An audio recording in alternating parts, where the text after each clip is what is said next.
Hi, this is Ben Peroisich with RE/MAX Beyond 2000, and welcome to Real Estate Market in a Minute.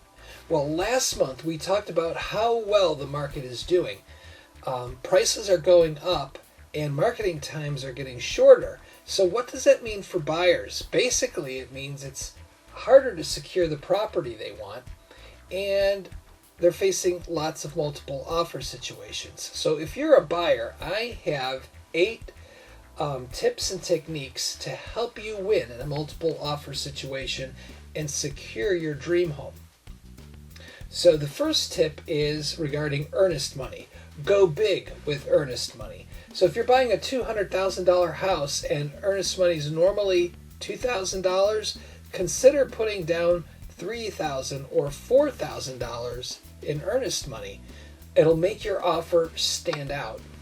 The seller will appreciate how earnest you are and the fact that you're willing to put your money where your mouth is.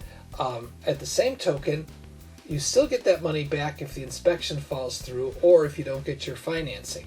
But it is a powerful way to make your offer stand out.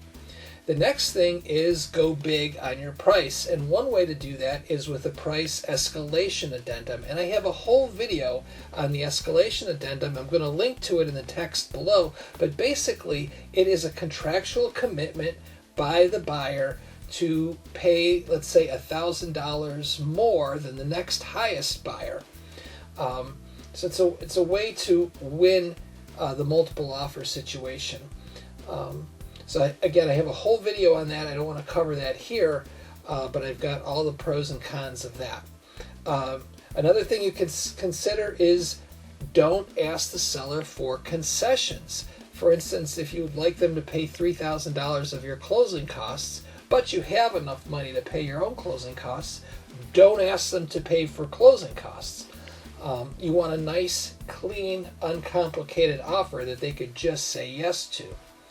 Remember, you're competing against other offers and you want to look as appealing to them as possible. Now, that might not be possible. You might need the $3,000 in closing costs, in which case we would ask for it.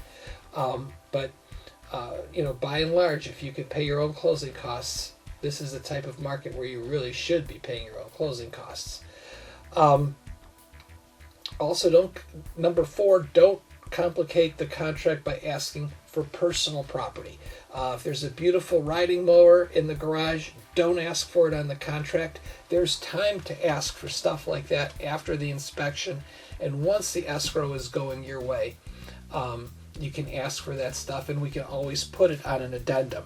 Number 5, find out what the seller needs for a closing date and a possession date and tailor your offer accordingly. This is very simple and easy to do. Let's say they need another week after closing to complete their move. You might want to consider giving them a free week, or if you don't want to give them that much time free, maybe you give them 3 days free and they pay for 4 days. But at least you're considering them and what they need and trying to tailor a proposal that'll meet those needs. Another thing that you might like to do is write a personal letter. This is not a magic wand. This doesn't work all the time, but I have seen it help and I have seen it work. Basically, you'd write a letter saying why you and your family love the home. You compliment them on their updates and their taste and how well they've taken care of it. Include a picture of your family. It humanizes the whole process. And include a little bit about yourself, why you're moving and so forth. It can be helpful. Now, these techniques, you may not want to use all of them. Maybe you can't use all of them. But, it's kind of like a buffet. You kind of pick what you want. Number 7. Now, this one is getting very strong. This is not for the faint of heart. You would waive the home inspection. This eliminates a huge contingency in the contract, but you have to be a certain kind of buyer to do this. You have to be very experienced. I think this is for a second or third time buyer. You have to know what to look for when you're looking at a home. You have to be very confident in the house and in yourself.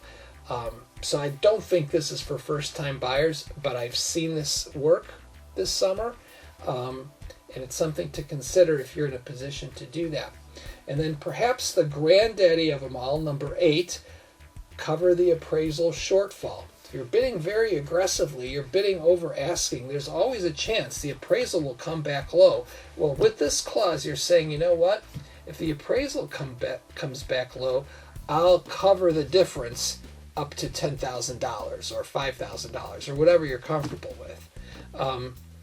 It's a way to minimize the financing contingency, if not eliminate it altogether. It's a very powerful technique, really makes your offer stand out. But again, it's not for everybody. It's not going to be for a first-time buyer. It's going to be for somebody with money, maybe buying a second, their second home or their third home or their forever home, where they have a lot of resources at their disposal. And that is your 8 tips and techniques to win multiple offer situations. I hope you enjoyed it. If you did, remember to like, share, and subscribe. This is Ben with RE/MAX. I'll talk to you soon.